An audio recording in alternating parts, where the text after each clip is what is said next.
Está escrito no Evangelho segundo Lucas, capítulo 17, versículos 20 a 37, o seguinte: E interrogado pelos fariseus sobre quando havia de vir o reino de Deus, respondeu-lhes Jesus e disse: O reino de Deus não vem com aparência exterior, nem dirão, ei-lo aqui ou ei-lo ali, porque eis que o reino de Deus está entre vós. E disse aos discípulos: Dias virão em que desejareis ver um dos dias do Filho do Homem, e não o vereis. E dir-vos-ão, ei-lo aqui ou ei-lo ali, não vades nem o sigais. Porque como o relâmpago ilumina desde uma extremidade inferior do céu até a outra extremidade, assim será também o Filho do Homem no seu dia. Mas primeiro convém que ele padeça muito e seja reprovado por esta geração. E como aconteceu nos dias de Noé, assim será também nos dias do Filho do Homem. Comiam, bebiam, casavam e davam-se em casamento, até o dia em que Noé entrou na arca, e veio o dilúvio e consumiu a todos. Como também da mesma maneira aconteceu nos dias de Ló. Comiam, bebiam, compravam, vendiam, plantavam e edificavam. Mas no dia em que Ló saiu de Sodoma, choveu do céu fogo e enxofre, consumindo a todos. Assim será também no dia em que o Filho do Homem se há de manifestar. Naquele dia, quem estiver no telhado, tendo os seus utensílios em casa, não desça a tomá-los, e da mesma sorte, o que estiver no campo, não volte para trás. Lembrai-vos da mulher de Ló. Qualquer que procurar salvar a sua vida, perdê-la-á, e qualquer que a perder, salvá-la-á. Digo-vos que naquela noite estarão dois numa cama, um será tomado e outro será deixado. Duas estarão juntas, moendo, uma será tomada e outra será deixada. Dois estarão no campo, um será tomado e outro será deixado. E respondendo disseram-lhe: Onde, Senhor? E ele lhes disse: Onde estiver o corpo, aí se ajuntarão as águias. Meu irmão, minha irmã, que texto impactante. Que palavra forte é essa que nosso Senhor Jesus mencionou para os fariseus. E nós iniciamos hoje a nossa reflexão mergulhando no cenário em que Jesus foi interpelado por eles, os religiosos daquela época. Aqueles homens profundos conhecedores da letra sofriam de uma miopia espiritual muito severa. Eles aguardavam um reino político, uma libertação militar estrondosa, um espetáculo visual que humilhasse o Império Romano e colocasse Israel no topo do mundo. No entanto, o nosso Senhor Jesus desmorona essa expectativa com uma afirmação que ecoa através dos séculos. Ou seja, o reino de Deus não vem com aparência exterior, pois ele já está entre nós, operando de dentro para fora. Jesus estava aqui, teologicamente, inaugurando o conceito da imanência do reino de Deus, ou seja, a presença invisível e transformadora de Deus no coração do ser humano através da graça. Enquanto aqueles ultra-religiosos olhavam para os horizontes políticos, a salvação estava de pé, bem diante dos seus olhos, na pessoa do carpinteiro de Nazaré. Essa busca por espetáculos externos nos revela o primeiro grande perigo da nossa própria geração, que gasta uma energia monumental, procurando Deus em grandes eventos, em palcos iluminados e em fórmulas mágicas de prosperidade, esquecendo-se de que o trono de Deus se estabelece no silêncio de um coração contrito e na obediência diária. Ao direcionar os seus olhos para os discípulos, Jesus muda o tom da conversa e passa da realidade presente do reino para uma consumação futura.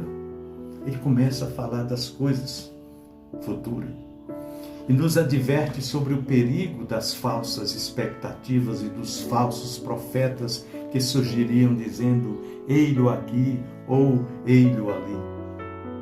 Jesus sabia muito bem que o coração humano, quando angustiado e cansado das pressões deste mundo, torna-se muito vulnerável a qualquer voz que prometa um alívio rápido ou uma espiritualidade rasa.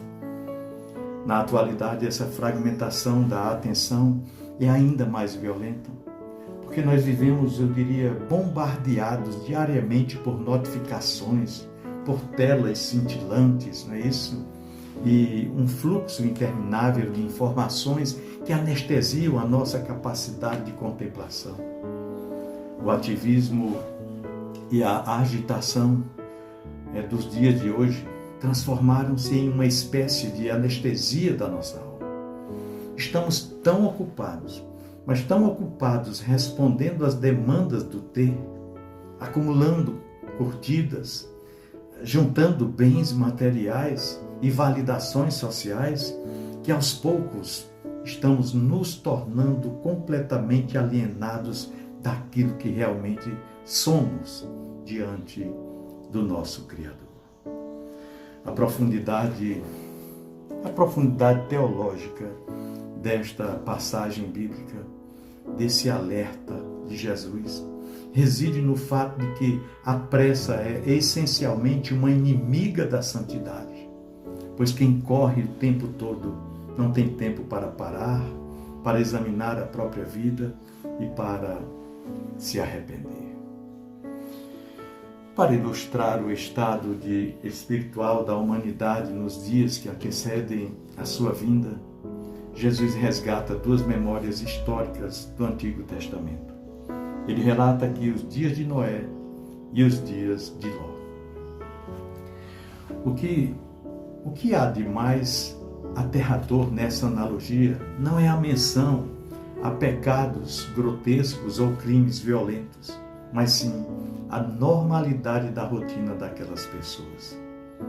Jesus diz aqui no texto sagrado, ele detalha que eles comiam, bebiam, casavam-se, davam-se em casamento, né? Compravam, vendiam, plantavam, edificavam. Ou seja, nenhuma dessas atividades é intrinsecamente pecaminosa. Pelo contrário, são funções legítimas da preservação e do progresso humano. O pecado daquelas gerações citadas aqui por Jesus foi o secularismo prático, ou seja, viver como se Deus não existisse, permitindo que as ocupações legítimas dessa vida terrena ocupassem o lugar do que é eterno nos seus corações. Eles estavam tão imersos no mercado, na agricultura, na gastronomia e nos arranjos sociais que a eternidade foi completamente apagada de seus horizontes. E aqui nós encontramos um retrato fiel, exato, da sociedade contemporânea, onde a rotina se transformou em um ídolo e a eficiência profissional ou o conforto doméstico se tornaram o bem supremo, empurrando a preparação espiritual para a periferia da nossa existência. Que coisa triste e trágica para a nossa geração. Essa imersão cega nas coisas transitórias tende a gerar uma profunda alienação onde o ter devora impiedosamente o ser. Na cultura do consumo e da ostentação em que nós estamos inseridos, o valor de uma pessoa é medido pelo seu patrimônio, pela sua posição na engrenagem econômica ou pela imagem perfeitamente editada que ele projeta para o mundo exterior. Entretanto, a teologia de Lucas aqui de Jesus, aqui narrado por Lucas, nos lembra que o ser humano foi criado para a eternidade e que nenhuma quantidade de bens materiais pode preencher o vazio de uma alma que se distanciou de sua fonte divina. Quando nós priorizamos o acúmulo e o entretenimento em detrimento da oração e da meditação da palavra de Deus, nós sofremos uma atrofia espiritual. Nós, aos poucos, iremos nos tornando gigantes na gestão dos negócios terrenos, mas pigmeus na intimidade com Deus. Jesus nos chama a romper com essa transe coletiva, despertando-nos para o fato de que a nossa vida terrena é apenas um breve sopro, apenas uma preparação para o encontro definitivo com o Rei dos Reis. Olha, o julgamento que caiu sobre o mundo antigo veio de forma repentina. Jesus fala aqui claramente, como um relâmpago que corta o céu de uma extremidade à outra.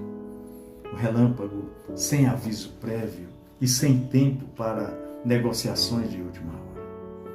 Jesus utiliza essa imagem poderosa para nos ensinar sobre a soberania e a imutabilidade do tempo de Deus. O Senhor é o Deus, é o Senhor do tempo.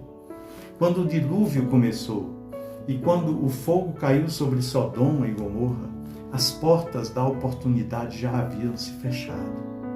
Da mesma forma, a parousia, ou seja, a segunda vinda de Cristo, não será precedida por um cronograma que permita um arrependimento tardio e superficial, um arrependimento programado. Não.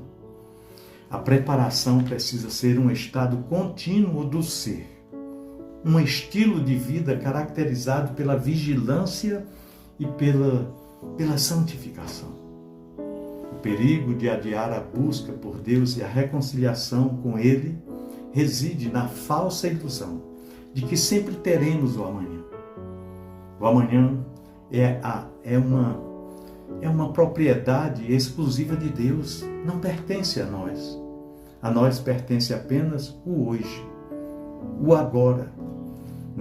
E é neste exato momento que a nossa fidelidade está sendo provada e pesada na balança da eternidade.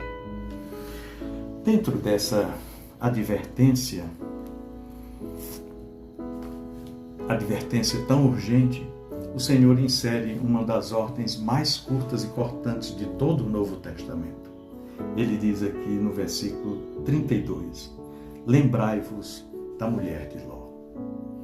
Para compreendermos a profundidade teológica dessa exortação, nós precisamos olhar para o coração daquela mulher no momento da fuga lá de Sodoma.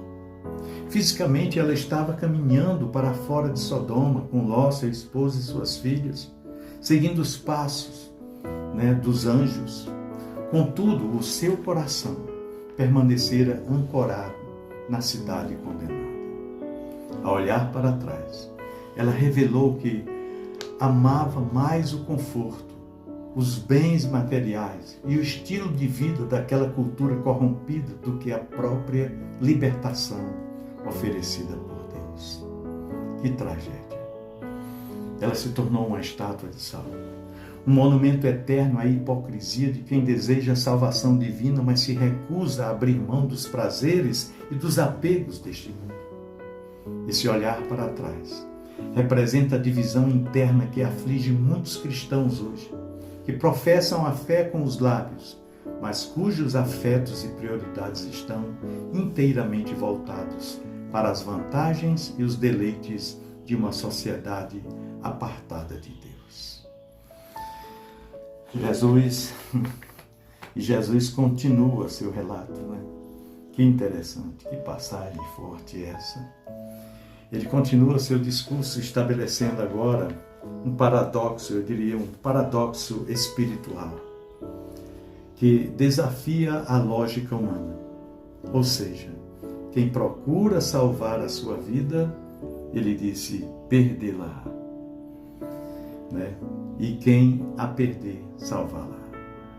No idioma original do Evangelho, A palavra utilizada para a vida muitas vezes carrega o sentido de existência autocentrada, aquela que busca autopreservação, controle, autonomia e sucesso aos olhos do mundo.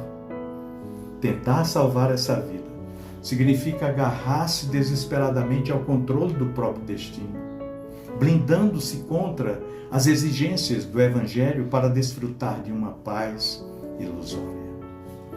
Por outro lado, perder a vida por amor a Cristo significa submeter a nossa vontade, nossos planos, nosso orgulho e nossas ambições ao senhorio absoluto dele. É o esvaziamento sacrificial de si mesmo para ser preenchido pela plenitude do Espírito Santo. Eu diria que significa entender que a verdadeira vida não consiste na independência, mas na nossa total e absoluta dependência do Senhor. A radicalidade da separação que ocorrerá na manifestação do Filho do Homem é descrita por Jesus por meio de cenas cotidianas e de extrema proximidade. Ele diz que, digo-vos que naquela noite estarão dois numa cama, Estarão em uma cama, duas mulheres estarão moendo juntas. Ele fala de dois homens trabalhando no campo e em cada caso ele diz que um será tomado e o outro será deixado. Essas metáforas são de uma profundidade teológica muito impressionante, pois revelam que o julgamento de Deus penetrará nas esferas mais íntimas da vida humana, no seio da sociedade, no seio das famílias. Estar no mesmo ambiente, compartilhar a mesma família, trabalhar na mesma profissão ou frequentar a mesma comunidade religiosa, isso não vai garantir a salvação coletiva. Não. A salvação é uma realidade estritamente individual e relacional entre a alma e Deus. Dois indivíduos podem parecer idênticos exteriormente, realizando as mesmas tarefas, as mesmas atribuições e vivendo sob o mesmo teto, mas um pode estar com o coração pulsando em comunhão com o Eterno, com Deus, enquanto o outro está espiritualmente morto, sepultado sob os escombros de suas próprias distrações e interesses egoístas. E diante destas revelações profundas, tão solenes, os discípulos, perplexos e assustados com a magnitude daquele cenário, fazem uma pergunta que revela a sua inquietação. Eles perguntam: onde, Senhor? Onde? Eles queriam uma localização geográfica, um ponto específico no mapa para se protegerem ou para monitorarem os acontecimentos. Nós somos assim.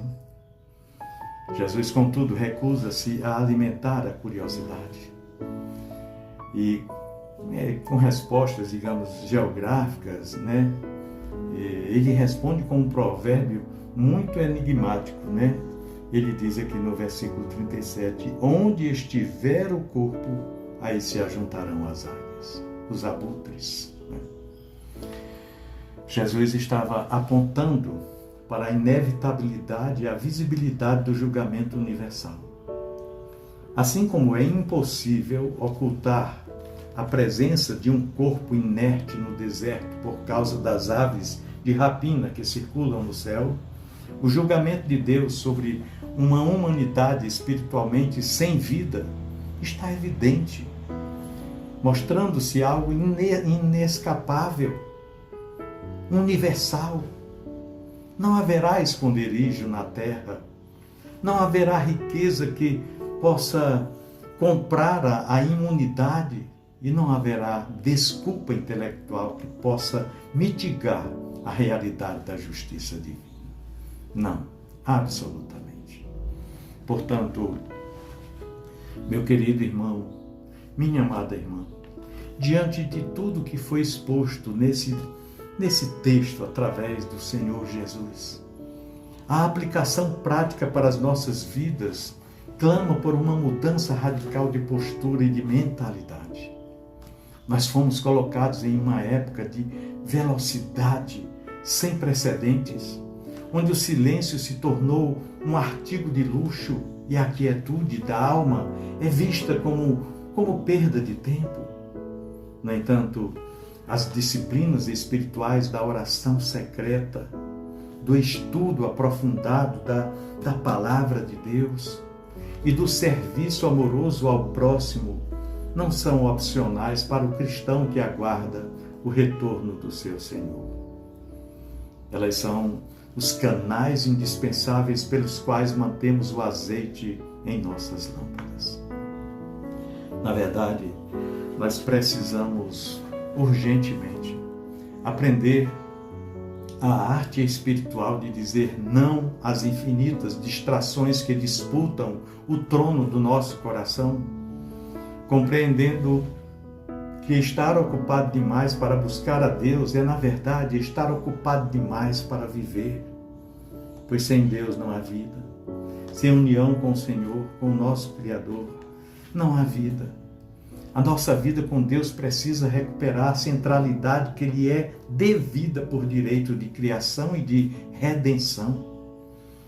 Que este simples devocional não seja apenas um conjunto de palavras que tocam o intelecto, mas um brado do Espírito Santo que desperta nossa consciência do sono da indiferença. Olhemos com muito cuidado e atenção para as nossas mãos e perguntemos a nós mesmos: o que temos edificado? Estamos gastando nossos dias apenas plantando e construindo para um mundo que vai passar? Ou estamos investindo tesouros no reino que é inabalável?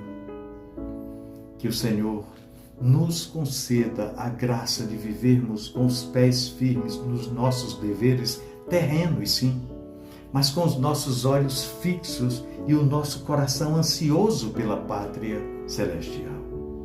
Que não sejamos encontrados distraídos como os contemporâneos de Noé e de Ló, nem apegados aos bens como a mulher de Ló, mas sim vigilantes, com as vestes brancas e os corações inflamados pelo amor a Cristo, prontos para responder com alegria ao som da última trombeta: ora vem, Senhor Jesus. Maranata. Pensemos nisso.